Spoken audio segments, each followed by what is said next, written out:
Now, normally on Sneak Previews, Roger and I review new movies. This week, however, we're going to be looking at a group of recent films that have some very ugly things in common. All of these films are thrillers featuring extreme violence directed at young women. To put it bluntly, what you see in most of these films is a lot of teenage girls being raped or stabbed to death, usually both. This is a depressing development in American movies, and on this show, we'll examine the nature of this trend and then speculate on why we're getting so many of these films and getting them now. A lot of moviegoers, adults and teenagers, both go to see these R-rated films and they assume, well, they're just going to see a bunch of routine, scary pictures. But oftentimes, they're really shocked how awful these films are. As we explore this trend, we will not be showing you extreme violence in these movies. We've picked scenes that only suggest the violence. We want to inform you, not offend you. Gene Siskel and Roger Ebert, two titans of cinematic review. Sometimes right, sometimes wrong, but always captivating.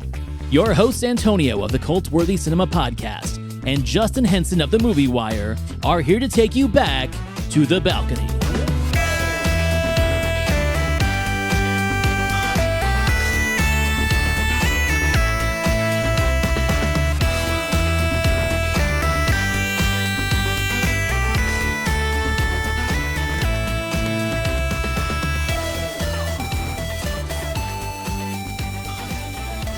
And welcome to the latest episode of Back to the Balcony, doing something a little bit different this week, tackling one of Siskel and Ebert's, I don't know, here's a special message episode. It's a weird one. Women in Danger was the name of this episode, 1980, covering the craze of slashers in the late 70s and most of the, 1980 itself. And man, this was a weird episode, dude. It's completely bonkers, and it is probably one of the most, I don't want to call it iconic, but one of the more engaging conversations they have that either you're going to nod your head at or shake your head at on agreement when it comes to their take on this. And I'll be curious to see what your take is on it, but this one is definitely, out of all the episodes of the 80s, one of the more intriguing ones. And it's also interesting, the hatred they have for just not the first Friday the 13th, but all of them. Well, I mean, that has been just like kind of a running joke with this show, is that they never met a Friday the 13th movie that they didn't like. Like, they hated all of them. So at least they were consistent on that. But I think one of the things that we're going to realize as we play sound bits from this episode that they did is that there are a lot of contradictions to things that they talk about in future episodes, specifically about certain movies that they kind of talk down upon in this episode, yet later on we hear them kind of defend or have, high praise for. It's a really interesting thing. The first thing I got to say about this episode is that, yes, they had their little, one-offs where it was like, if we chose the Oscars or, best of the 80s or worst of the 90s, they had these little specials, but this one was really interesting to me because this one was almost like, I said, it's like a public service announcement, right? They were warning us of the dangers of these R-rated slasher movies. And it wasn't just the fact that they were violent movies, that they were directed solely at women.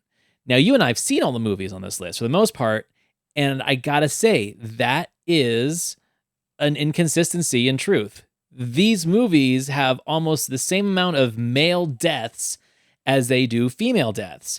And not only that, most of these movies have final girls that survive till the end, and they don't mention that at all. So I think there is some kind of like false narrative they're putting out and creating this hyperbole of fear. It's like fear-mongering of what the future of this style of cinema was going to be. And as I'm sure we're going to bring up later in this conversation, that this was nothing new. There were plenty of films in the decades before that played very similar to the films that they're talking down upon now.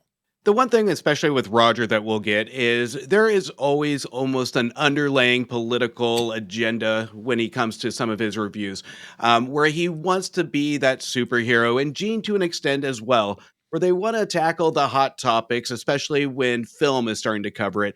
But we take even the first movie here that is 100% inaccurate because we have the antagonist that's a female that really is the main aspect of the terror, the anger, the powerhouse of the conflict. So this is where the hatred of this movie came from and the start of this conversation. So when we focus in on the first one, this is where I really have a hard time to follow with the rest of them when they go and try and cover their theory of these movies, because the first one, I didn't see what they were seeing, because it's almost a female led movie, because you have a lot of victims across the board. But at the end of the movie, you have this protective, angry mother type that and senior citizen that really goes bananas on these counselors. So to me, that is complete disagreement on how this conversation even started between these two. That's right. And, spoiler alert, we're discussing Friday the 13th at the moment, which came out in 1980. 1980 was a big year for slasher films. Friday the 13th kind of gets, I don't know, the credit of being like the one that really hit it big at the box office and really made that genre popular. There were other slasher slash boogeyman movies before it, but it was the one that really kind of really played up on the angle of like the lo-fi version of these movies, right? I will agree with them, and they talk about it later, that Halloween was the one that kind of really brought the art house kind of flair to it. It brought some quality, some great camera work, some real moodiness, environments, and things like that. But of course, not every movie can be Halloween, and not every movie should be Halloween. But think of how many vampire movies there were since the first one in 1933, right? I mean, Hammer essentially built its studio on vampire films. So it's not anything new that we're going to find a popular horror trope that's going to get ridden and kicked to death and recycled and rebooted as it has been.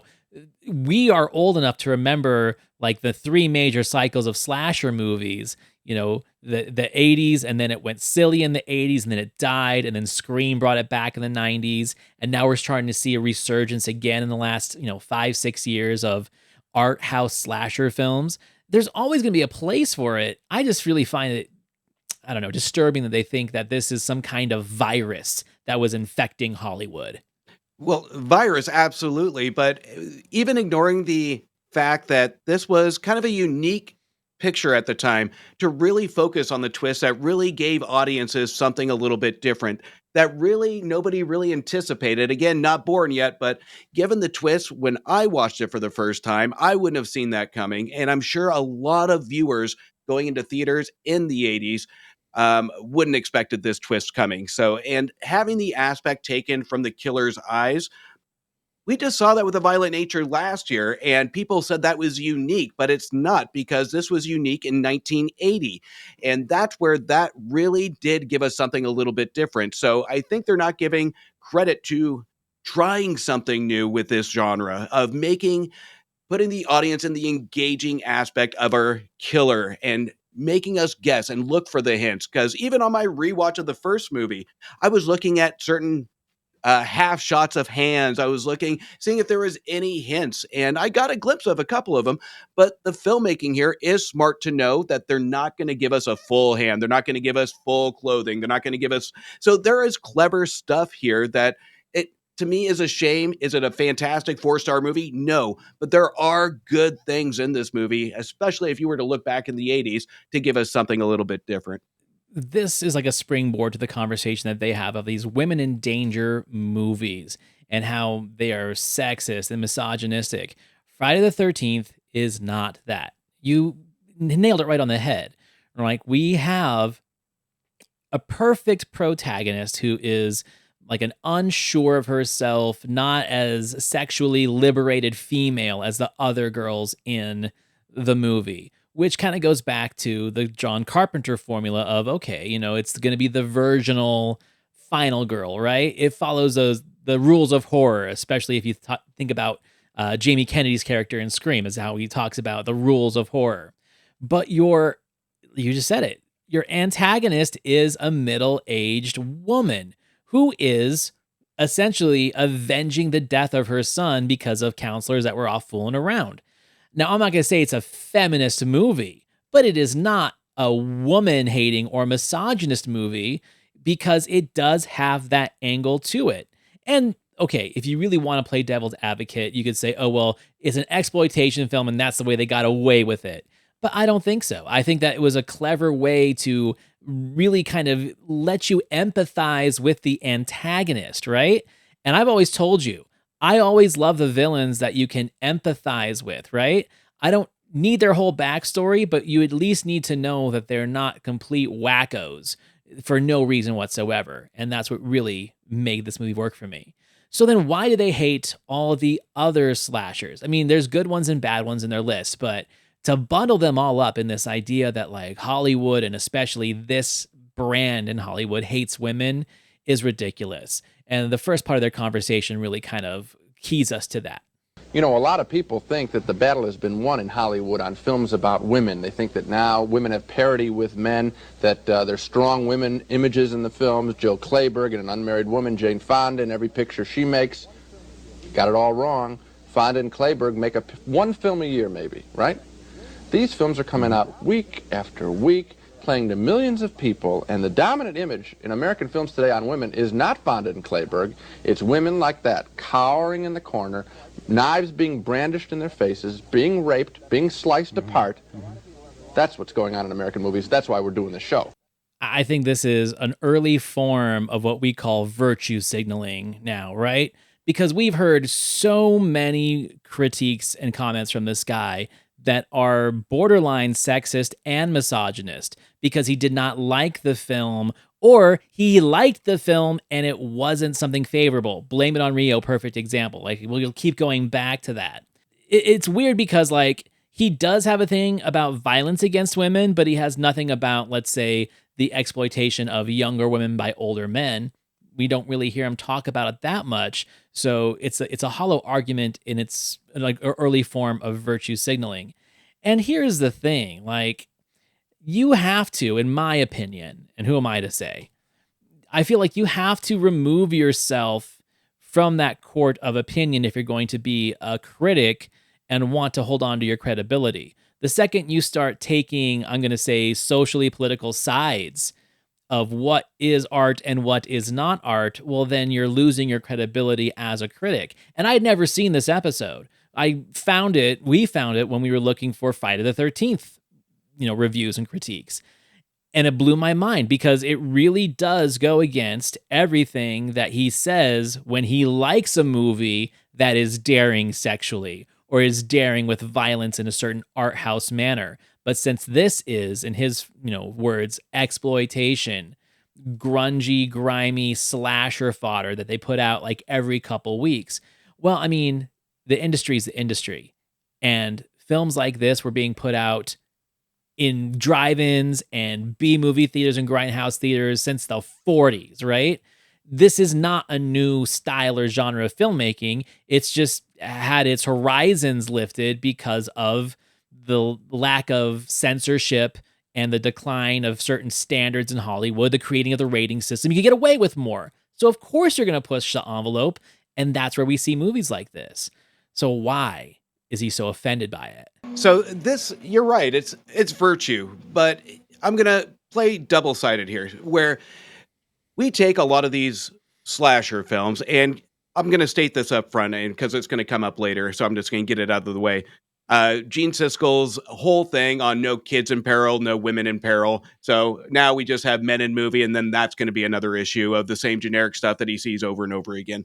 So, but it's about the intent, and this is something that really they miss. Studios are going to be studios, like you said. They're going to make movies, they're going to pump them out as long as people buy a ticket for it, and that's why we got so many damn sequels out of this thing. But it became an experience, and it became almost a fun thing to do. As a kid, I'm sure you can agree, seeing these movies as a kid, they're exciting because it's something new. But as we see it over and over and over again, even sitting down to a movie now, I'm more critical on horror movies, and I tend to roll my eyes more than I actually enjoy myself, but I can see other people in the theater enjoying it.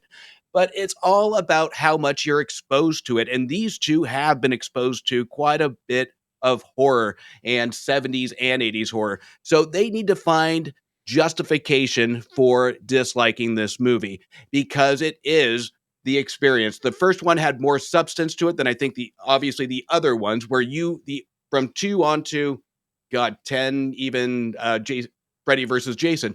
That is the experience watch. And if that's the intent of the studios, to put people in the seats to have a good time, then more power to them. And that's where the critique usually needs to go to, is, are you going to have a good time? These two, they've probably seen way too many to have that. They're probably just desensitized from having a good time with these movies. But these movies are brainless, as they're going to say, brainless roller coaster fun. You go to see murders. You go to have that one jump scare with the volume turned all the way up. People are expecting that, and that's why they're going. It's not for substance after the first one.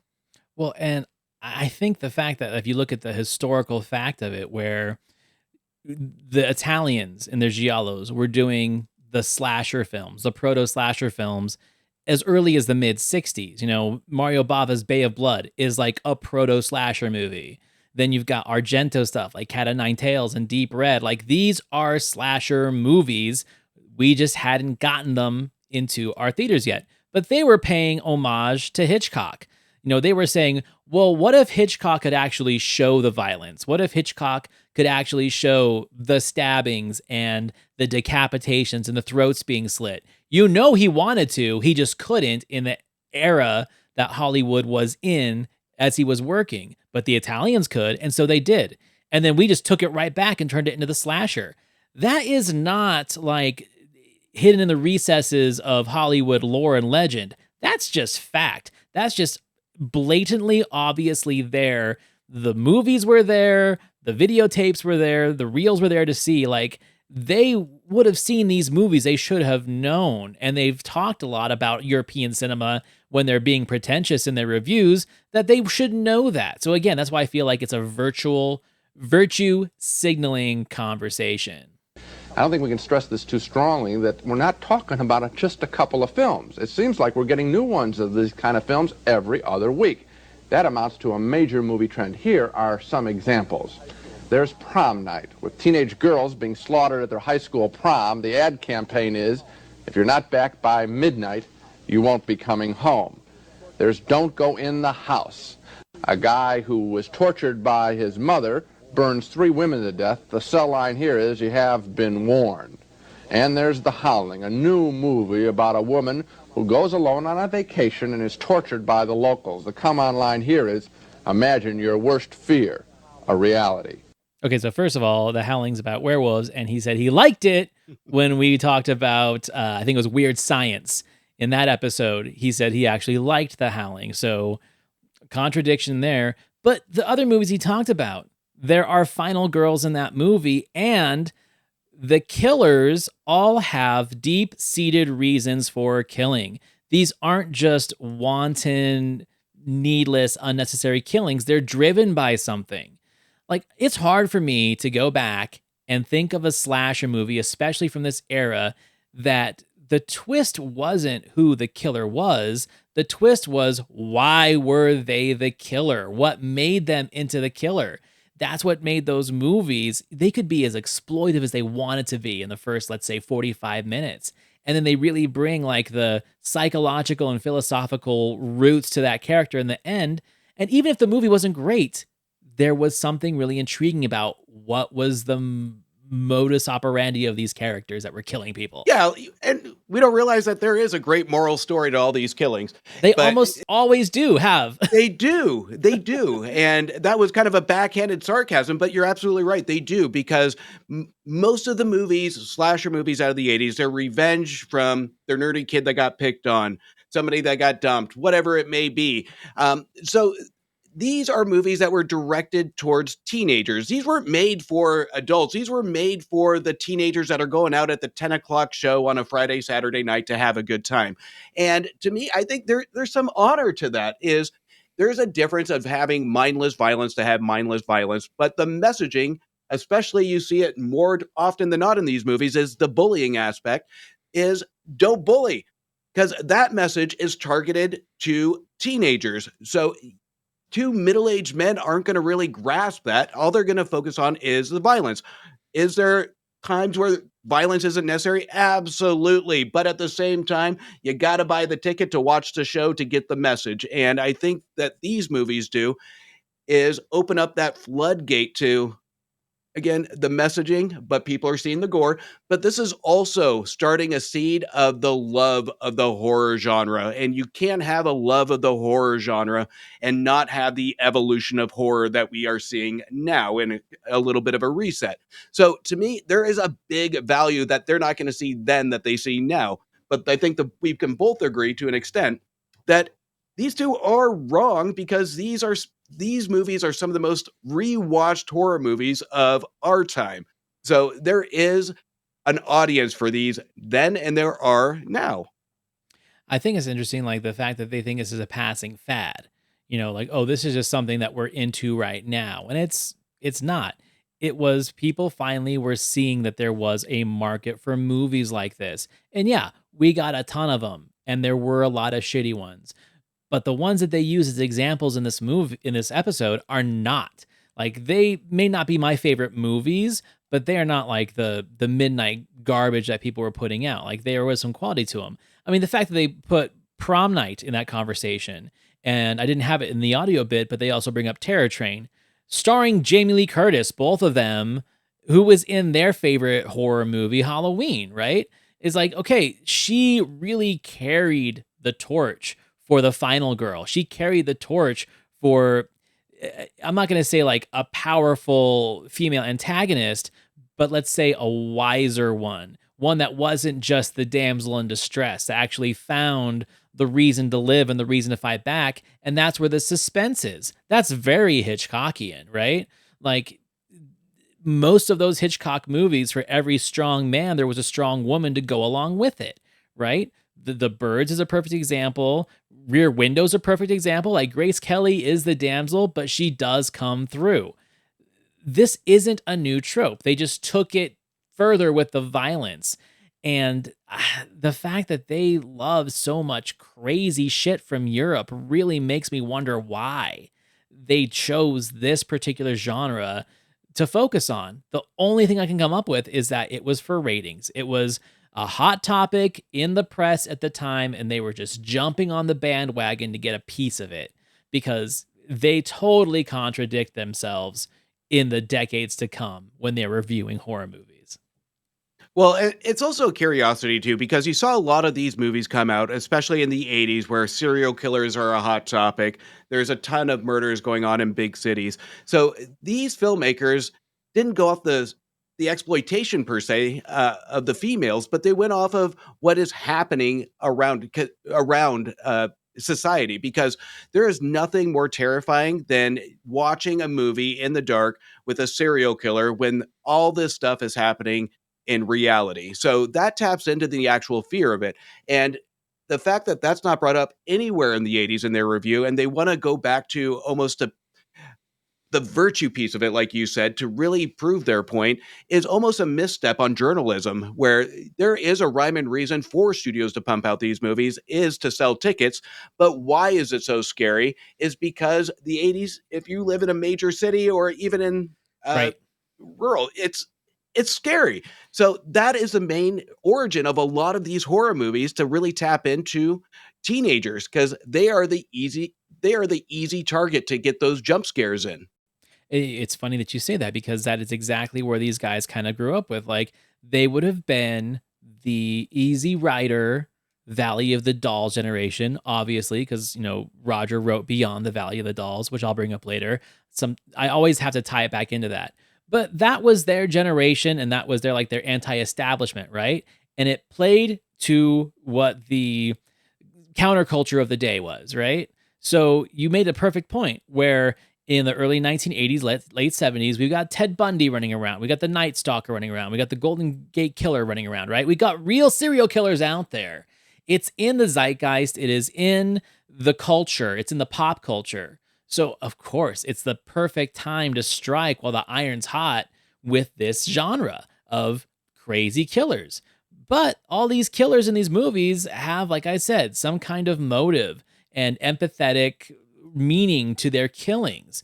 And it's disturbing to them, I think, and they don't bring it up, that we get to see further into the mind of a killer and not just the boogeyman that pops out of nowhere, you know?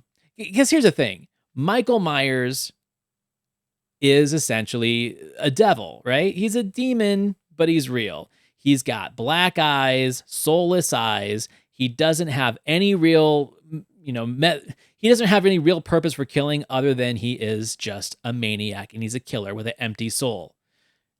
None of the killers in the movies that they're talking about are as empty as Michael Myers are. They are more fleshed out. They have more reasons to go out and kill.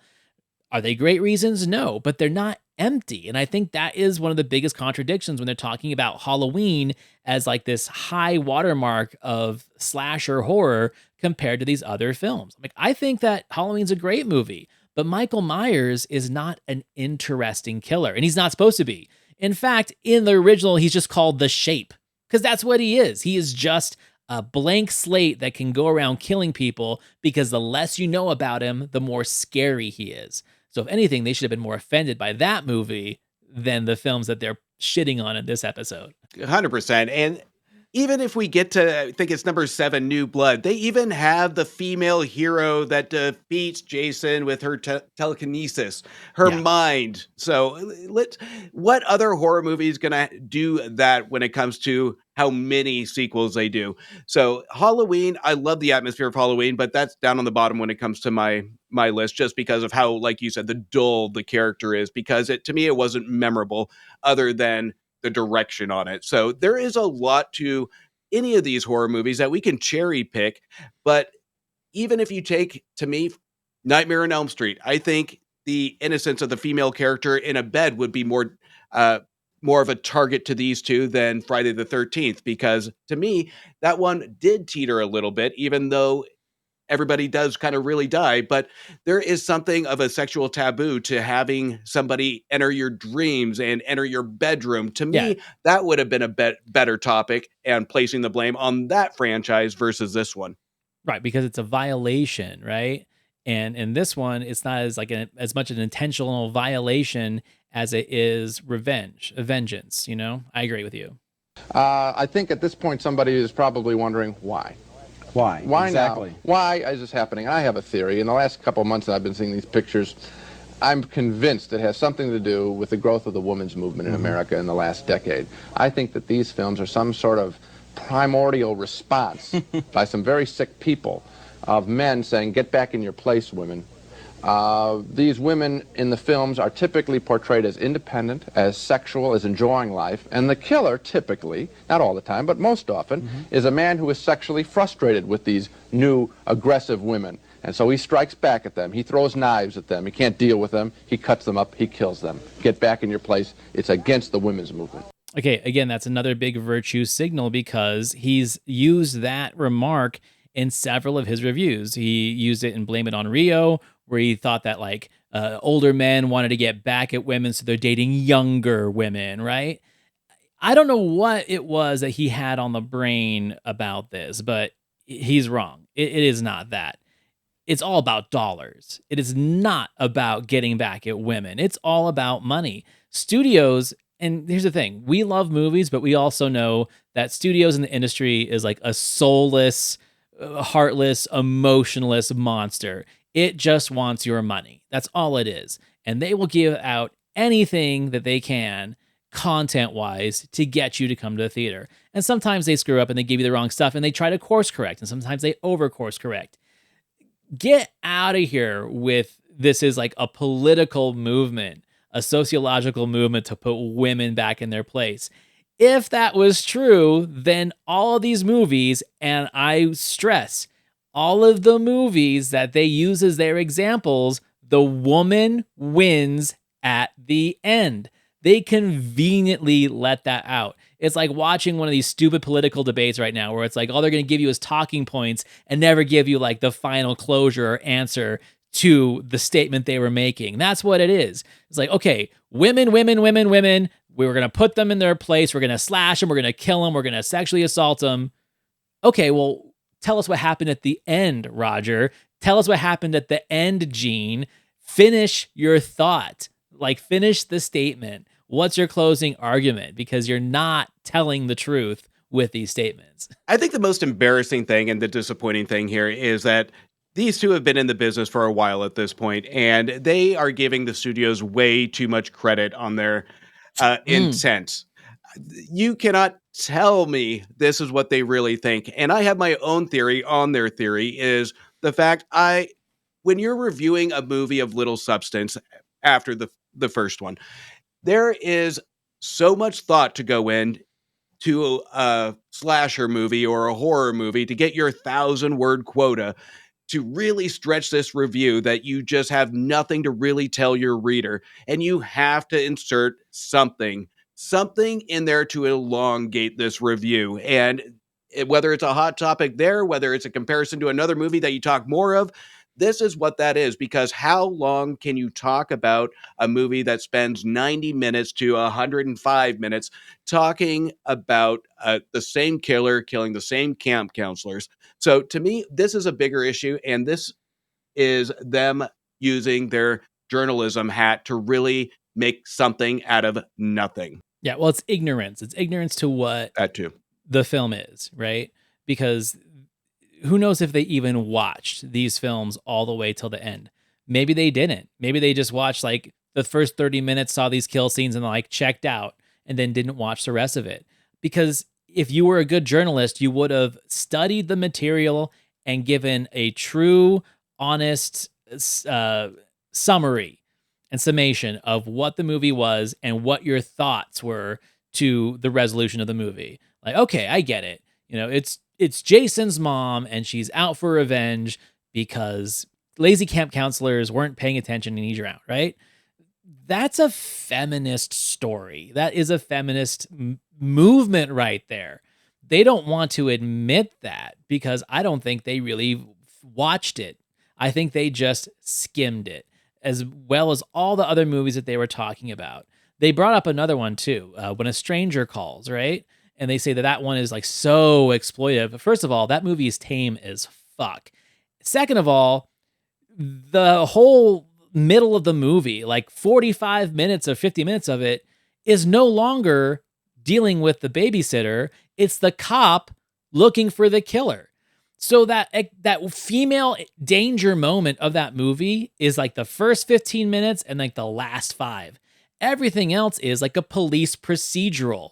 But they don't even talk about that. Instead, they play the one scary moment in that movie where a woman is in danger and they talk shit about it. I'm like, first of all, that's one of the most iconic moments of terror ever captured on film. The calls coming from within the house. We've seen it a dozen times after. But literally, the rest of the movie is not about women in danger at all. It's just this cop chasing after the killer. They didn't do the research. And if they did, they were being selective on what they wanted to show us, which is bad journalism. Well, it's selective in two. And let's remember the plot of that movie it was almost the norm, I want to say, because that was the time. So it wasn't anything outrageous when it comes to the plot points. And you're 100% right. I mean, even if we go down the rabbit hole to even Straw Dogs, that Roger didn't like, at least, but he wasn't as rough with that one because there is a lot more grotesque visuals without intent or that's not necessary that really doesn't prove the point of the movie. And here they really don't prove their commentary on what they're trying to actually pinpoint or cherry pick out of this movie. It just goes on a rant, and we see that with every single sequel, and it just escalates to the same opening sentence of this garbage. So they don't even want to try or give a shot. I'm not saying that the rest of the 10, 11 movies are great, but at the same time, you can pick one thing. I can pick one thing out of these movies that I can really like. And I'm not a huge fan of the filmmaking process on this, but I can pick some things out of these sequels that are at least enjoyable on the entertainment level. Sometimes we forget that their job is to tell us if it's entertaining, is if it has substance. And they even say it in one of their reviews is they talk about the intent, the vision of the filmmaker, Roger does. And this is where he misses the point because he's missing the entire intent of this movie or the purpose of this movie, in his words. So he's not getting why this movie was made, and it's right there in his face. They both say it. it's for teenagers to go to theaters. I think you're basically right, Gene. You know, after you've sat through hour after hour of this complete trash, you begin to ask yourself, what did these female victims do to deserve the horrible attacks they undergo in these films? What was their crime? Why is it suddenly open season on young women in the movies? Well, one thing that most of the women victims do have is in common is that they do act independently, and I agree with you on that point. To one degree or another, they're liberated women who choose to act on their own, and the moment that a woman starts making decisions for herself in these movies, you can almost bet she's going to end up paying with her life, and horribly. Again, disagree, because all these movies, just as many guys get killed as women do. And I'm not trying to like sound sexist here, saying, oh, the guys had it worse. The guys generally do get it worse than the girls do. The girls, they do play up the terror because there is like a defenselessness to that, right?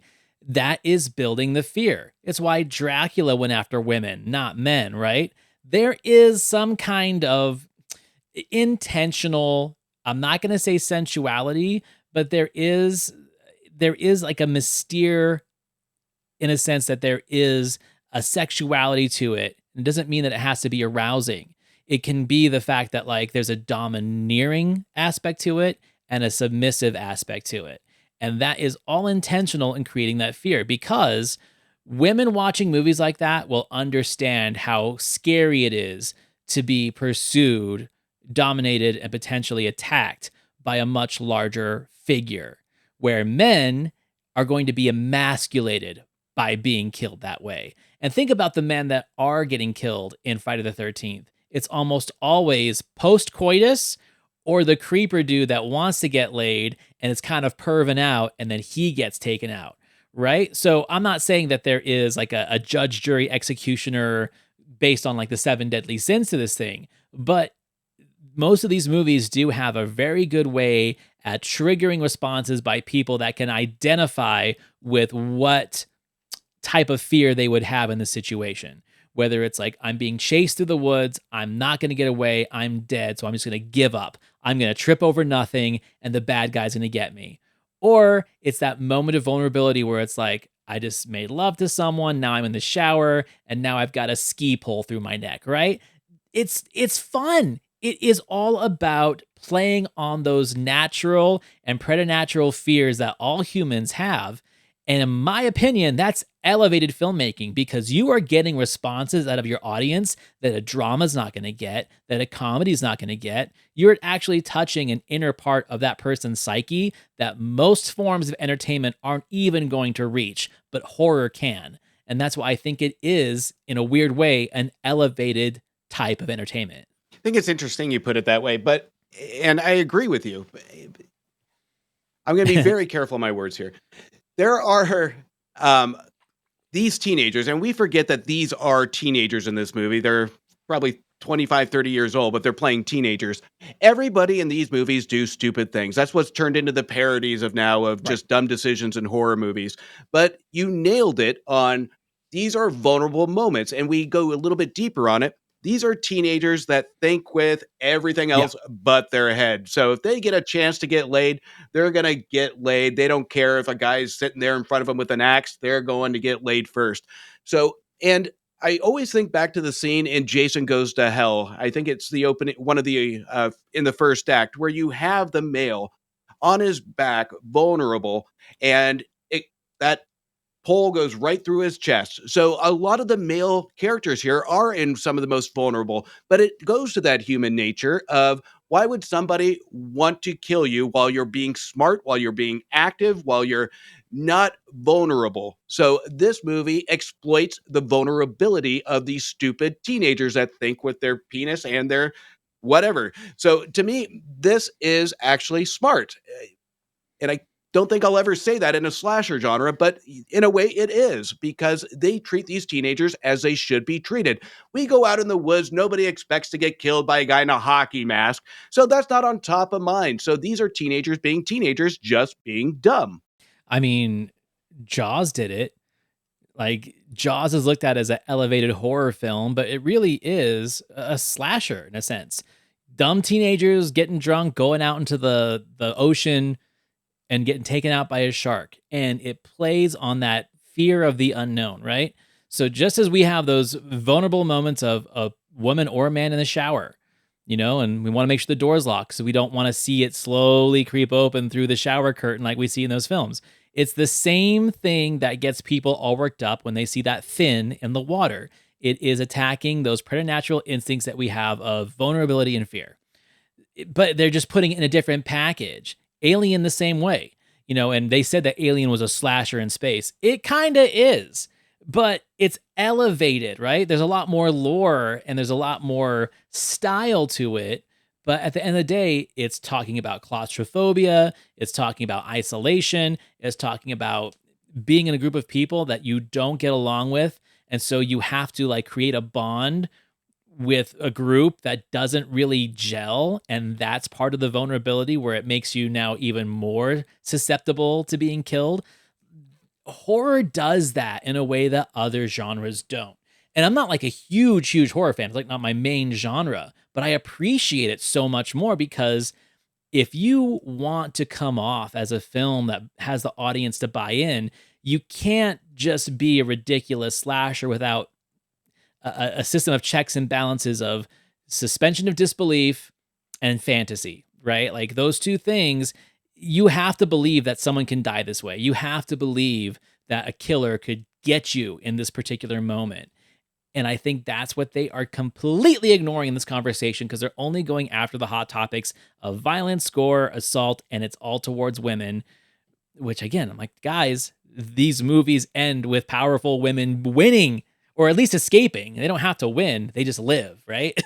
Well, they asked the question, who would see these movies? And seeing horror movie, slasher movie, countless times. I mean, we're even seeing it now in kind of that reset where you have the Terrifier movies coming out. And if you've seen the first two, you're going in to see one thing, and that's ridiculous kills. So, and that's what's making me excited for the third one, is to go with that fun intent of just turning off your brain and having fun. And that's what these movies are. What a lot of these horror movies are, is just going in for the ride and seeing one pivotal moment in these horror movies for that one cool kill that's going to stay with you. And does that mean you're sick, like they want you to feel walking out of this movie? No, you're going for that taboo aspect of it, of seeing something that you can't see. You want that disbelief. You want that augmented reality of watching something on the screen that that takes away from just overall day-to-day basis. So there's a lot of this content that comes out in the 80s that had more imagination, in my opinion, than we saw in the 90s and even now, that really did push the limits. And with this franchise pumping out as much as they did to really stretch this concept, I say good for the studios. People went year over year because it became a tradition and they banked on that. And they got thrill after thrill after thrill of the people seeing something almost fresh with the same concept every single time. We view a scene through the eyes of the killer. You never saw the driver in that last scene. Instead, you saw everything through the driver's eyes. Now, in the traditional horror movie, we often saw things from the victim's point of view, but that's no longer. Now we look through the killer's eyes. It's almost as if the audience is being asked to identify with the attackers in these movies, and that really bothers me. I had to play that because I think it's really interesting because, one, he's wrong. That is a technique that had been used for decades. In fact, one of the most iconic movies ever made, the proto-slasher itself, Peeping Tom. That's literally the movie.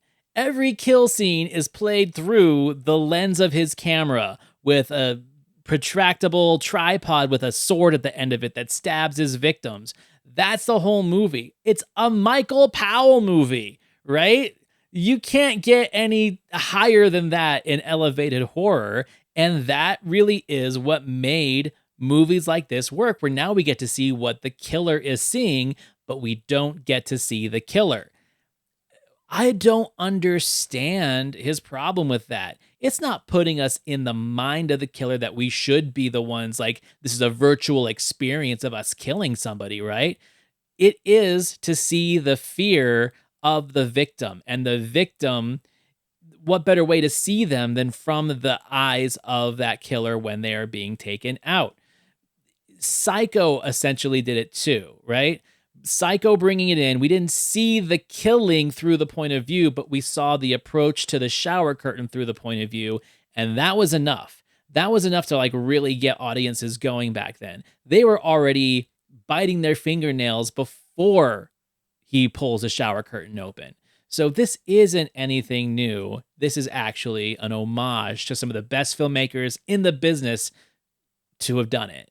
Yeah, I'm glad you brought up Psycho, because when we talk about vulnerabilities, we talk about exploitation. In the 60s, there's nothing greater than seeing that shower curtain be pulled, or a better example of that shower curtain being pulled and seeing a naked female in her state, just that is helpless, being stabbed to death, with those 2-3 shots of the killer's view of just that knife going in. So that, when we look at the 60s, this is where Roger was in his prime of watching some of these movies, and he can't appreciate that. He can't relate that to what he's already seen.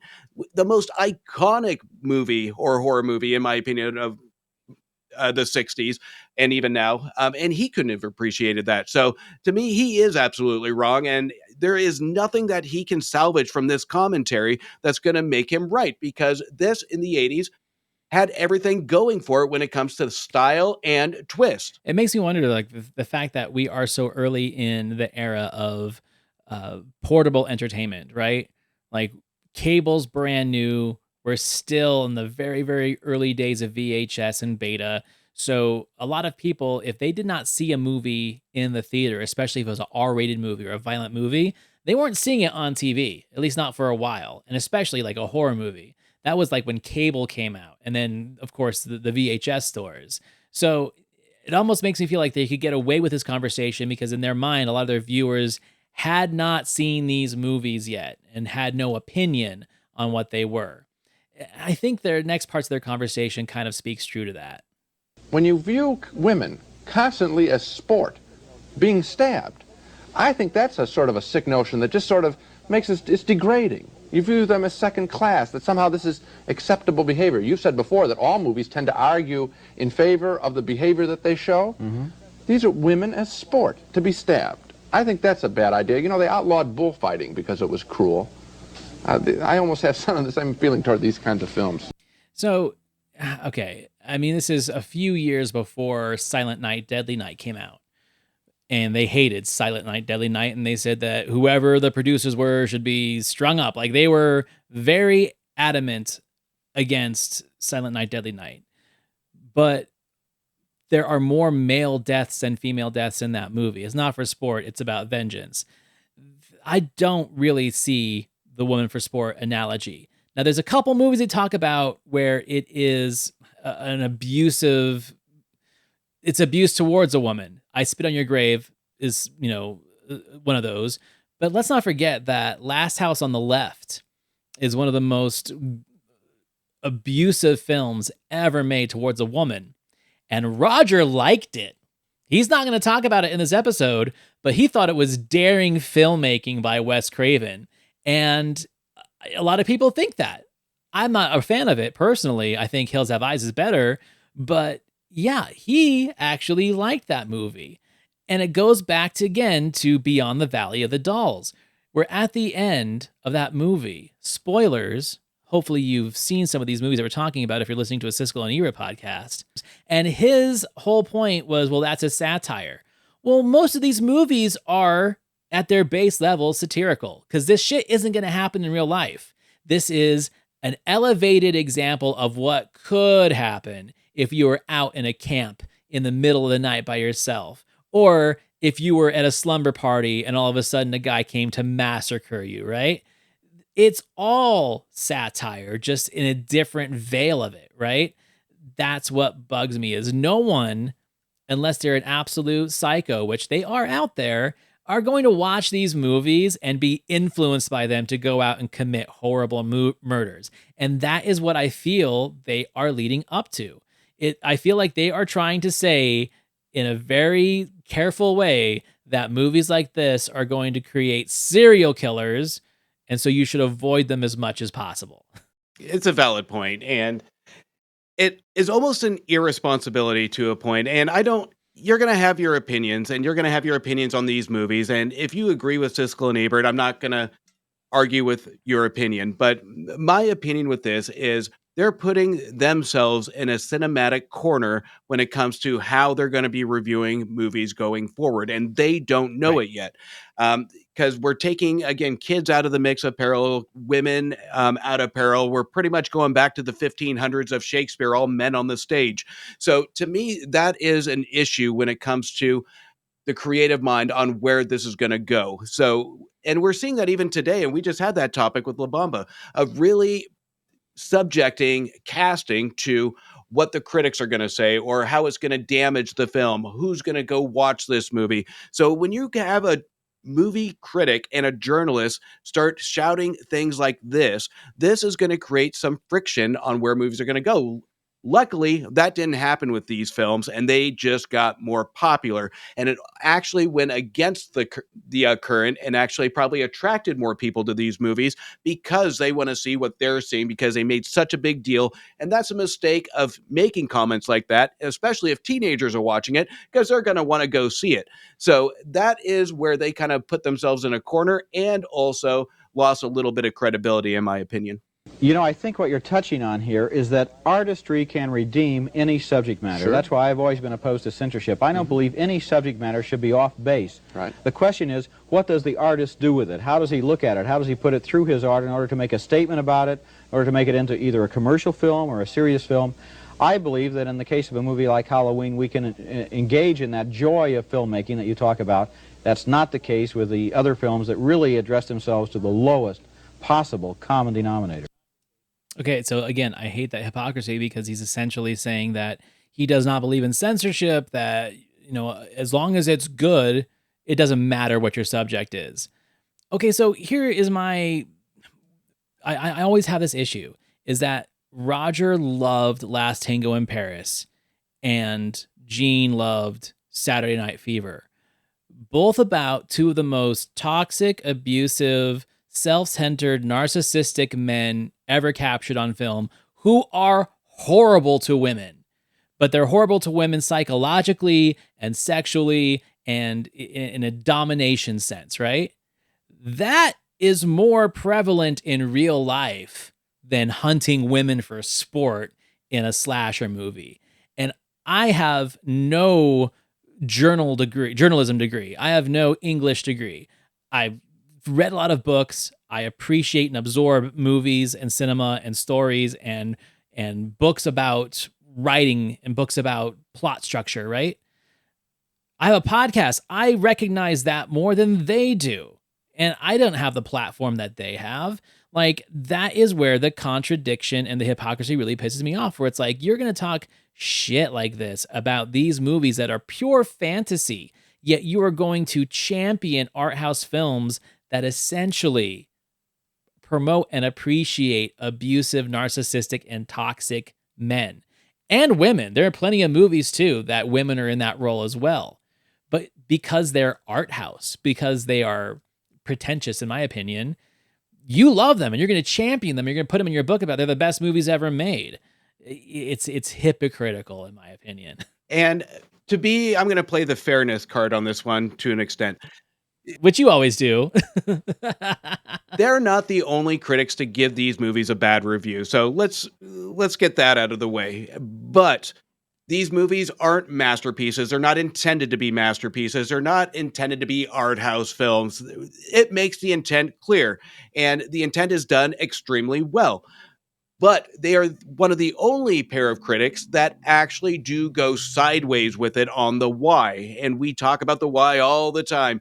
And the why doesn't justify anything in their critique. They spend more time avoiding the why and focusing on one singular topic of what makes this movie bad without anything else that could make it fun, could make it entertaining, that could put people into seats. So they are off topic, and they're driving each other off topic because they want to agree with this passionate topic that was probably happening at the time. So it is meant for paper, not TV, where people are tuning in to watch a movie. They're journalists. They can make an article based on this topic holistically of the 80s and use this movie as a thesis, but don't ruin an entire 9, 10 film franchise because you made one comment back in 1980, and that's going to be your take on these movies for the next 10 to 12 years. I'm so glad that you finished off with that statement, because that leads into the closing statement by Roger, which is one of the most disturbing things I've ever heard come out of his mouth. As to what people can do about these films, this trend in the movies that we've been spotlighting, Gene. I think that people have to realize that the box office speaks louder than just two film critics. So if one of these films is around, if you have an idea that it might be around, stay away. Right, and how do you know which films to stay away from? Usually you can tell by the ads. R-rated, usually has a knife or a hatchet or an axe, a girl screaming, some guy in a hood. Yes. These movies are junk. Give them a pass. That's such a biased and poisonous statement of you're essentially going to be able to shut down this genre by not giving it your money. You know, by not going to the cinema, by not going to the theater and paying concessions and going to see this movie. I mean, these guys are cinema people, and I will never say go destroy a genre by not supporting it, by not going to it. And also, it kind of shows at the end of the day how opposing the audiences were to this, because they just made this genre bigger and bigger and bigger and bigger. It goes to show that you can have the biggest platform in the world, whether you're a movie journalist, or if you're an author, or you're a writer, or you're a singer, especially these days with people endorsing whoever and whatever, and people get upset about it. At the end of the day, I think it doesn't think it matters. The fans and the audiences are going to go do what they want to do, spend their money how they want to spend their money, and find the entertainment that they want to find. And this proves my point, is that these guys are the biggest platform of the era in this particular field, in cinema, in critique, went out and told you, don't go to these movies, don't spend your money, they're junk. If the poster says rated R and it's got a knife on it, stay away. Nope, people doubled down on it. People protested Silent Night, Deadly Night. They doubled down and went in full force, in full droves. So that is where I think at the end of the day, I respect critics. I love these two guys' show, and I love how they talked about movies and got people exposed to movies. But nothing is sweeter than watching the audiences of the world rebel against what they wanted and made these genres bigger than these guys ever thought they could be. All I can think of is thank God for youth, and thank God for kids and teenagers going to movies like this. And it's not because of the violence, it's because of the experience. I can think of more memorable times going to the theater to a slasher film, a horror movie, than any other movie, because the audience reaction is there, your experience, your adrenaline is there. Everybody's going to have, even the worst movie, it's going to be Dracula to somebody. It's going to be Creature from the Black Lagoon to somebody. Everybody's going to have their one horror movie that does influence. And Friday the 13th had a couple big names come out of it. And I think even that the worst movie, they are a blessing, because it's a seedling of some talent in that movie. And it's a seedling to the next step further on where that genre, where that movie, or where the studio is going to take it's going to go. So no matter how bad it is, there's a rhyme and reason, and there's always something good that's going to come from it later down the road, as we saw from all of the Friday the 13th movies. And eventually the pop culture catches up with it, right? Like, you could be the scariest movie in your early editions, in your early entries to a franchise, and then make yourself a total parody of itself. Freddy vs. Jason and Jason X are the perfect example, where it's like, we were ready to make fun of Jason now, and they're canon. It's part of the series. I love that. I love that a studio and that a genre and that a franchise can actually take a step back and parody itself. And that's one of the brilliant things about Nightmare on Elm Street, is that Freddy essentially is a caricature and a satirical version of a serial killer that's hammy, as campy, he's entertaining. He's not a mystery. We know everything about him right from the start. So we're almost cheering the bad guy, because they made the bad guy just so damn magnetic and likable. They didn't make him a mystery. They didn't put him behind a hockey mask and then satirize him later. That to me shows that horror evolved into something else, because it could just take all the things they saw as they were getting tired in a franchise and say, okay, we're not doing that. We're going to go a different direction. We're going to push it this way.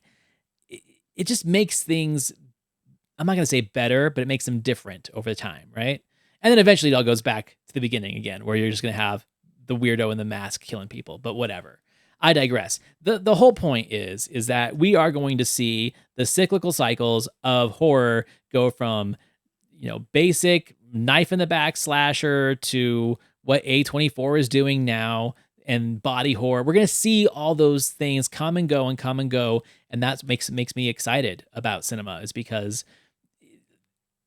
very rarely do we see anything completely original now. So I want to see things that are really paying respect to the things that did not get noticed early on, or were told, like Siskel and Ebert, to not go see.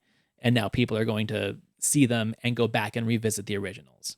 100% recycled material with fresh ideas from fresh filmmakers. And you know what? I have no problem, and that's not a reboot, but there is nothing wrong with that. And it's good to revisit and connect the dots to the past. And I absolutely love that new experience that we're going into when sitting in the cinema, of seeing some fresh ideas from some fresh filmmakers show what they really have. And for the record, I absolutely love Jason X, and it did have little Steve from Get Over It, just so you know. Jason X is fun. It's a blast. I love it. It's a lot of fun. Anyway, so yeah, this was just a really interesting episode that we just kind of stumbled into, and it was good to take a break from like the movies and go into these, like I said, public service episodes that they did, because it really has a different energy than their regular shows do. And I don't know, I don't know why I was so affected in a negative way by this way, because I felt like I was watching two guys essentially hate cinema when the whole point was for us to love cinema. So it's a weird one. I really don't know how I feel about that particular episode, but I'm glad that we got it off our chest and had this conversation. 100%. Fantastic conversation. And I'm sure they have a lot more of those conversations, but this one is probably hands down the one that really just got to the core of me. Agreed. And how are we going to refresh our attitudes and our minds and our bodies and our souls?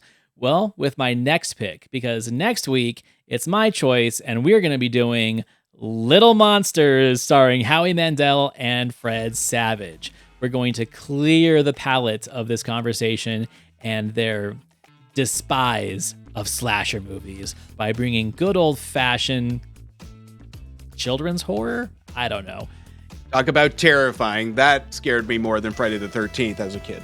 I'm scared right now. I'm like actually afraid to watch this. So anyway, Justin, it was great talking to you. Everyone, you can find me, Antonio, at thecultworthy.com.